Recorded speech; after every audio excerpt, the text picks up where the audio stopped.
Hi, everyone. I'm Ann Churchland, I'm Alex Huck. and we're here today to do Science Update with Ann and Alex.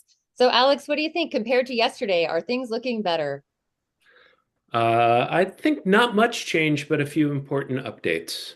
A few important updates, yeah. So, the first one came from Jeremy Berg, who is a former NIH Institute director, and he posted today on Blue Sky that about 50 study sections are being allowed to announce meetings in the Federal Register. Woohoo! This is We good. This is really good. We were not able to confirm this because we couldn't see them, but he did put a screenshot and he's clearly a reliable source. So there's definitely reason to be kind of optimistic. However, there's still a situation, still an issue, because remember, even if a study section meets, a grant actually cannot be funded until the NIH Council meets. They are the ones that have the final word on which grants are going to receive funding. And the issue is that the NIH Council has to announce their meetings 35 days in advance in the register in order for it to occur. But right now, there's no NIH Council meeting that's posted in the register. And the one that they had planned for earlier this year was canceled because the new administration announced a communications pause.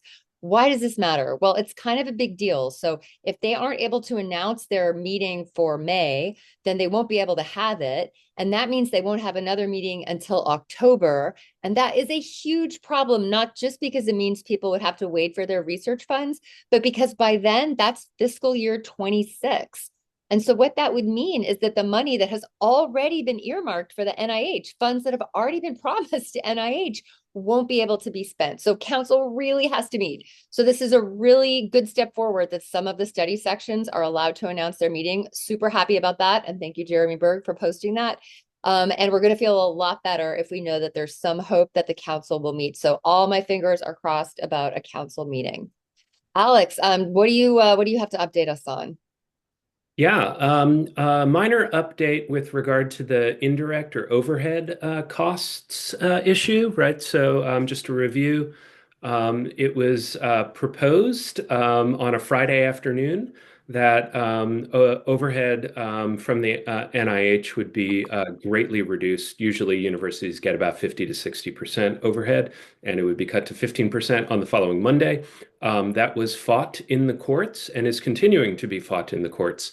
So, last update, we mentioned a temporary order that blocked the NIH from starting that new policy.